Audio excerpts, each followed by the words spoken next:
बिथांमोना दिनै आन्दायदों जिहेतु 17 बोसोर सरकार सालायनाय समाव जेबो मावनो हायाखै गोदान जिनिस दा नंखायनो आन्दायदों जोंबो सोमावसारना फैनाय मानसि जोंबो आन्दोलन खालामना फैनाय मानसि जोंबो आलादा रायजो बिनायाव एखे आन्दोलनाव फैनाय मानसि स' दिनैनि समाव बिथांमोना बोरै साननो हायो जे बिथांमोनाल' मोजां सानो जों गाज्रि सानो बिथांमोननि दिनावनो जेसेबां गुन्दुगुलफ्रा जालांजोब्बाय मानगोनां प्रमद बर' नोंथाङाबो दुलाराय बर' फरायसा आफादनि आफादगिरि बिबानाव थानानै बर' हारिनि बिफा सिबिनां बड'फा उपेन्द्रनाथ ब्रह्मनि गोथार आइडिय'लजि फिल'सफिनि बिखायाव गसंनानै बर' हारिनि गणतान्त्रिक लामाजों सेपारेट स्टेट बड'लेण्ड मुभमेन्ट खालामनायखौ लिडिं खालामबोनो मोननाय सासे गोख्रों दैदेनगिरिमोन। दिनै मानगोनां प्रमद बर' नोंथांनि बै लिडिं खालामबोनाय सम बै बड'लेण्ड मुभमेन्टनि समाव बुहुमनि साफ्रोमबो बर' फिसाफोरनि सिगाङाव बर' हारिनि जांख्रिथायारि माखासे बाथ्राफोरखौ बुङै बुहुमनि साफ्रोमबो बर' फिसाफोरखौ फोजाखांबोदोंमोन आरो मानगोनां प्रमद बर' नोंथांनि माखासे गोदै रावफोरखौ बुहुमनि साफ्रोमबो बर' फिसाफोरा दिनै फोथायबोदोंमोन आरो नोंथांनि बेफोरबायदि गोख्रों रावफोरखौ खोनासंनानै बुहुमनि साफ्रोमबो बर' फिसाफोरा नोंथांखौ दिनै थुलुंगा होबोदोंमोन हेफाजाब होबोदोंमोन आरो बुहुमनि साफ्रोमबो बर' फिसाफ्रानो नोंथांखौ सासे प्रमद बर' महरै आबुं महर मोनहोदोंमोन। दिनै जाय गोथार गणतान्त्रिक लामानि बड'लेण्ड मुभमेन्टनि बिखायाव गसंनानै मानगोनां प्रमद बर' नोंथाङा बुहुमनि साफ्रोमबो बर' फिसाफोरखौ गोथाङै थगायबोदों। लोगोसे बुहुमनि साफ्रोमबो मानगोनां रायजो राजा आइ आफा बिदा फंबायमोना दिनै मानगोनां प्रमद बर' बिथांनाव सोंथि खालामनांगौ जे मा जाहोननि थाखाय मा बेनिफिट्सनि थाखाय बे गोथार गणतान्त्रिक लामानि बड'लेण्ड मुभमेन्टनि बिखायाव गसंनानै बुहुमनि साफ्रोमबो बर' फिसाफोरखौ थगायबोनाय बेनि आन्दोनि बेनिफिट्सआ मा दिनै मानगोनां प्रमद बर' बिथांनाव सोंथि खालामनांगौ आरो मानगोनां प्रमद बर' बिथाङा बेनि फिननायखौ बुहुमनि साफ्रोमबो बर' फिसाफोरनो दिनै होनांगौ। जाय लिडारनि लिडिंआव दैदेननायाव बर' हारिनि गणतान्त्रिक लामाजों सेपारेट स्टेट बड'लेण्ड मुभमेन्ट खालामनाया 11 बोसोर दैदेननाय समनि गेजेरावनो दिनै जोबस्रांलांदोंमोन डिस्ट्रय जालांदोंमोन आरोबाव बेफोरबायदि लिडारा दिनै जोंनि बिटिसि पलिटिकेल सिस्टेमाव खायदा बोराय बाहायनानै एन्ट्रि मारि फैयो आरो बेफोरबायदि लिडारानो आरोबाव पलिटिकेलि परिबर्तननि स्ल'गान मारियो दिनै गोजोन सान्थि गायसंलांनायनि गेदेर माने स्ल'गान मारियो। दिनै बिटिआर एग्रिमेन्टनि उनावहाय मानगोनां प्रमद बर' बिथाङा मा बुंबावदोंमोन जे out of state Delhi Bengal Mumbai Kerala Bengaluru कम्पानियाव खामानि मावनानै जाग्रा बर' फिसाफ्रा माने गासैबो माने सुबिदा मोनजोबसिगोननि बाथ्राखौ दिनै बुंदोंमोन बा फोरमायनानै होदोंमोन। दा दिनैनि बे समाव 5 years जाबाय दिनै मानगोनां प्रमद बर' बिथांनि बिटिसि गभर्नमेन्ट सालायनाया बे 5 years गभर्नमेन्ट सालायनाय समाव साबैसे आउट अफ स्टेटआव कम्पानियाव खामानि मावनानै जाग्रा बर' फिसाफ्रा सुजुग आरो सुबिदा मोनखो फोरमान हो दिनै मानगोनां प्रमद बर' नोंथाङा मानगोनां प्रमद बर' बिथाङा जाबाय सासे डेन्जारेस माने थगायसुला लिडार बा दैदेनगिरि। दिनै प्रमद बर' बिथाङा सिबिनां बड'फा उपेन्द्रनाथ ब्रह्मनि गोथार आइडिय'लजि फिल'सफिनि बिखायाव गसंनानै बर' फिसाफोरखौ गोथाङै थगायबोदोंमोन। बै बड'लेण्ड मुभमेन्टनि समाव आरोबाव बिथाङा दिनै बिटिसि पलिटिकेल सिस्टेमाव एन्ट्रि मारि फैखांनायनि उनावहाय आरोबाव डेन्जारेस माने पलिटिकेलि माने गेदेर रावजों दिनै थगायफैबावदों बुहुमनि साफ्रोमबो बर' फिसाफोरखौ। दिनै प्रमद बर' बिथाङा पलिटिकेल सिस्टेमाव एन्ट्रि मारि फैखांनाय लोगो लोगोनो दिनै न'खर माने साख्रि होगोननि बाथ्रा 1 vote 1 job दिनै बिटिआर एग्रिमेन्टनि गेजेरजों लानानै फैनाय माखासे दफाफोरा थिनानै दोननाय समनि गेजेराव जुदि मावफुंजायाब्ला आसाम स्टेटनि सोरबा केबिनेट मिनिस्टारनि न'नि लांगोनायाव थांनानै सुइसाइड जाहैनायनि बाथ्रा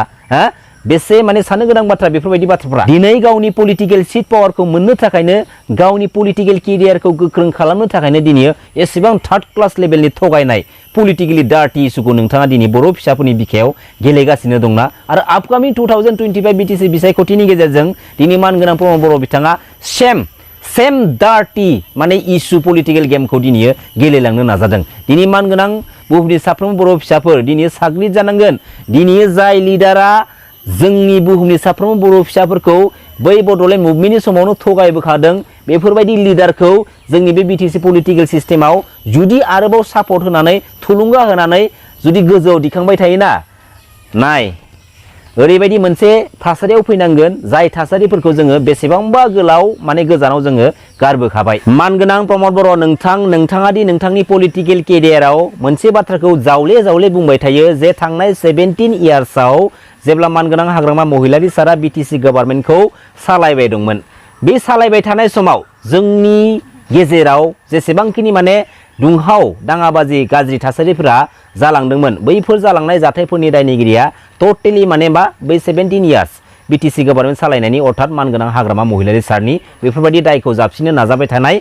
डार्टी मोनसे पलिटिकेल इस्युखौ नोंथांनि खुगानिफ्राय जोङो खोनानो मोनगासिनो दङ। जेब्ला 17 इयार्स मानगोनां हाग्रामा महिलारि सारा बिटिसि गभर्नमेन्टखौ सालायबाय दंमोन अब्ला समाव मानगोनां प्रमद बर' नोंथाङानो दुलाराय बर' फरायसा आफादनि आफादगिरि बिबानाव थानानै बे गोथार गणतान्त्रिक लामानि बड'लेण्ड मुभमेन्टखौ लिडिं खालामबोबाय दंमोन आरो जेब्ला समनिफ्राय मानगोनां प्रमद बर' नोंथाङा बे बड'लेण्ड मुभमेन्टखौ लिडिं खालामबोदों अब्ला समनिफ्राय जों बांसिनहायनो बिटिसि बिसायख'थिया जेब्ला खाथि सफैयो अब्लानि समावसो माने बड'लेण्ड मुभमेन्टखौ माने डेट फिक्स खालामनाय मुभमेन्ट खालामनायखौ जोङो बांसिन नुनो मोन्दों आरो प्राय मोनफ्रोमबो बड'लेण्ड मुभमेन्टनि गेजेराव दिनैयो नोंथाङा मानगोनां हाग्रामा महिलारिफोरखौ खेबसेब्लाबो पलिटिकेलि माने सोंखारिनो नाजानाय माखासे डायलगफोरखौ बुहुमनि साफ्रोमबो आइ आफा बिदा फंबाय रायजो राजाफोरनि खोमायाव बै मुभमेन्टनि समाव खोनासंहोथारोमोन। बेनि बेनिफिट्सआ मा मिथिगौना थारमाने मोनसे समाव प्रमद बर' बिथाङा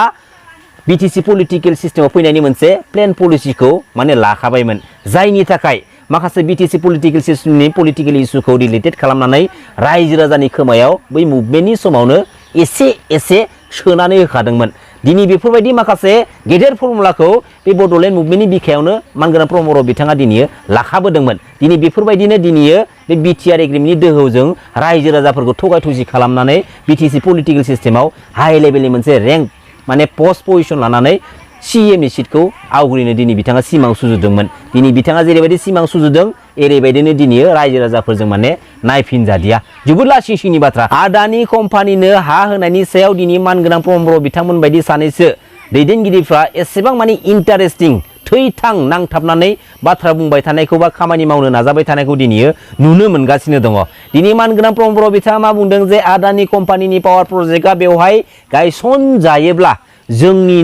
जोंनिनो बर' फिसाफ्रा बेवहाय 8,000निफ्राय लानानै 10,000सिम माने जब मावनानै एंगेज जानानै थानो हागोन, जब मावनानै गावबा गावनि जिउखौ दैदेनलांनो हागोन। दिनै जबनि बाथ्राखौ दिनै प्रमद बर' बिथाङा एसेबां इन्टारेस्टिं लानानै दिनै बाथ्रा बुंबाय थायोना दिनै मानगोनां प्रमद बर' नोंथाङा मोनसे बाथ्राखौ फिननाय हर। दिनै बिटिआर एग्रिमेन्टनि जिथु 10 नाम्बार क्लसाव लिरनानै लाबोजानाय बायदि बेवहाय मा लिरदों स्पेसियेल डेभेलपमेन्टेल पेकेज। दा 10.1 क्लसाव मा लिरदों जे गभर्नमेन्ट अफ आसाम मे earmark of sum of raised 250 crore per annum of a period of 3 years for development of area under BTC. आरो बेनिनो 10.2 clause आव लिरनाय दङ जे Bodo youth will be considered for recruitment in army, paramilitary forces and police to increase their representation in the forces. Free recruitment training rallies will be organized by the agencies to facilitate the process. बे 10.2 clause आव लिरजानाय बायदिब्ला बा लिरनानै लाबोजानाय बायदिब्ला जे बड' इयुथ्सफोरखौ माने पुलिस माने पारामिलिटारि फर्सेसआव साख्रि होनायनि थिसननायनि बाथ्राखौ लिरनानै लाबोजानाय जादों आरो बे 10.2 क्लजखौ मानगोनां प्रमद बर' बिथाङा गावनि बिटिसि गभर्नमेन्ट दैदेननायनि समाव एसे सिरियास नोजोरथि लाखिनानै इयारलि बड' इयुथ्सफोरखौ सा 200 बा 100 खरि हरनायब्लाबो बे 5 बोसोराव टटेलि दिनै 1,000 बा 500 बड' इयुथ्सफोरखौ साख्रि हरनो हासिगौमोन। दिनै साख्रिनि थाखाय एसेबां माने फकास खालामनानै इन्टारेस्टनि बाथ्रा बुंबाय थायो मिडियानि सिगाङाव मानगोनां प्रमद बर' बिथाङा अब्ला दिनै बे 10.2 क्लजनि दफाखौ दिनै माने मावफुंनानै होनो हादिया नोङो दिनै जबनि नामाव दिनै माखासे बर' इयुथ्सफोरखौ दिनै थगायजोबनानै दोनदों लाजियाखसै। मानगोनां प्रमद बर' नोंथांनि खुगानिफ्राय बे बिटिआर एग्रिमेन्टनि एमअएसआव थानाय नैबे comprehensive and final solution to their demands while keeping intact the territorial integrity of the state of Assam बे बाथ्रा लाइननि मिनिङा मा फोरमायदों बेनि मिनिंखौ बर' बिमा रावजों मानगोनां प्रमद बर' बिथाङा मिडियानि सिगाङाव बुहुमनि साफ्रोमबो बर' फिसाफोरनि सिगाङाव फोरमायनानै होनांगौ। बेखिनिखौ आं बे भिडिअनि गेजेरजों गुरैयै खावलायहरनाय थाबाय। खुलुमबाय। जै बर' हारिनि जै बर' बिमानि। रामदेबनो हा होनानै रामदेबा मोसौ मानै फिसिगासिनो दङ बिनि बादै जेबो खालामाखै। 3,000 बिगा आरो तामुलपुराव 1,000 4,000 बिगा हा रामदेबनो बिथाङा होदोंमोन। गरसेबो रेभिनिउबो मोना जेबो मोना आरो बेवहाय रावबो साख्रि बाख्रिबो मोनाखै। दा दिनै जोंनियाव जि मोनसे प्लान फैगासिनो दङ बेवहाय खमब्लाबो 8,000निफ्राय 10,000 मानसिया खामानि मावना मोनजागोन बेवहाय आरो बेवहाय सरकारि रेभिनिउआथ' फैखागोनानोखा हानि जि खाजोना मोनो खाजोनाखौ जों मोनगोन। स' एपिडिसिएल आसामनि जि एपिडिसिएल पावार डिपार्टमेन्ट बिथांमोननि थ्रुयैसो जों खामानिखौ मावदों। दा बेवहाय खुनु आयेन कानुन बड'लेण्डनि हाखौ रावबो मालाया लांनो हाया। गाबोन इन्डास्ट्रिया बन्द' जानाय लोगो लोगो बे हाया जोंनियावनो फैफिनगोन।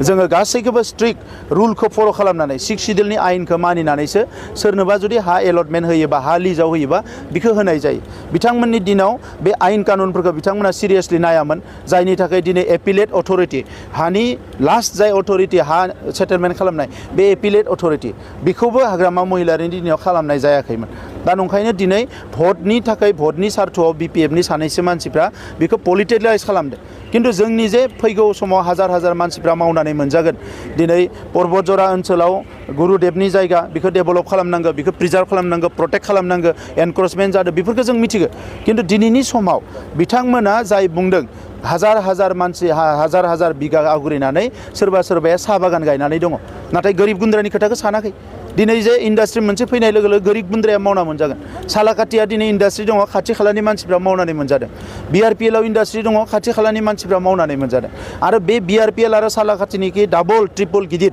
मोनसे नैबे पावार प्लेन्ट फैगासिनो दङ आरो बे एखे जायगायावनो रेलनिबो कच फेक्टरि जानो थांगासिनो दङ 300 कोटी टाका सेंसन जाबाय स' दिनै रायजो राजाफ्रा सासे बर' मानसिया खहा जानाय खामानिखौबो नैबे सरकारा मावनाय नङा सासे नखरसे बर' मानसिया खहा जानाय खामानिखौबो नैबे सरकारा मावनाय नङा बेखौ मावनो थाखाय जों फैयाखै दा नंखायनो बिपिएफनि मानसिफ्रा रायजो राजाखौ मिसलिड खालामनाङा सारा पर्बतजरानि रायजो राजाफ्रा बे इन्डास्ट्रिया जानाय लोगो लोगोनो बेवहाय मावनानै जानो हागोन जायफोर दिनै सोरबा सिकिउरिटि गार्ड जाहैदो केरेलायाव थांनानै गुजरात हारियानायाव खामानि मावहैदो बे बाथ्राफोरखौथ' बिथांमोना मिथिया जा सोरनि नखरा मा जादों गाबोन बे मानसिफ्रा फैनानै नैबेयावनो खामानि मावनानै जानो हागोन इन्डास्ट्रिया अपारेट जानायनि सिगाङावनो 18,000निफ्राय 20,000 मानसिया बेयाव खामानि मावनो हागोन आरो इन्डास्ट्रिया अपारेट जानाय लोगो लोगोनो माखासे पार्मानेन्ट पस्टफोराव बिसोरो साख्रि मावनानै जानो हागोन स' बेवहाय गोबां सुबिदा दङ आरो बेफोरखौ नोजोर होआलासिनो जोंबो सोमावसारना फैनाय मानसि जोंबो आन्दलन खालामना फैनाय मानसि जोंबो आलादा रायजो बिनायाव एखे आन्दलनाव फैनाय मानसि स' दिनैनि समाव बिथांमोना बोरै साननो हायो जे बिथांमोनाल' मोजां सानो जों गाज्रि सानो बिथांमोननि दिनावनो जेसेबां गुन्दुगुलफ्रा जालांजोब्बाय दिनै माने ड्रेन सायाव न' बानायदों बहाबा इरिगेसन ड्रेननि सायाव बिल्डिं बानायदों बहाबा रिजार्भ फरेस्टआव थांनानै हा दखल खालामहैदों दा बिसोरखौ दिनै जों कनसिडार खालामना दोननायखायसो नङाबा आयेनगत भाबै गाबोननो होखारजोबनो हायो दा बे जिनिसफोरखौ लानानै बिथांमोना राजनिथि खालामदों बेबायदि राजनिथि जाहाथे खालामा रायजो राजाफोरखौ जाहाथे बिथांमोना सहजग खालामो बेखौनो जों खावलायो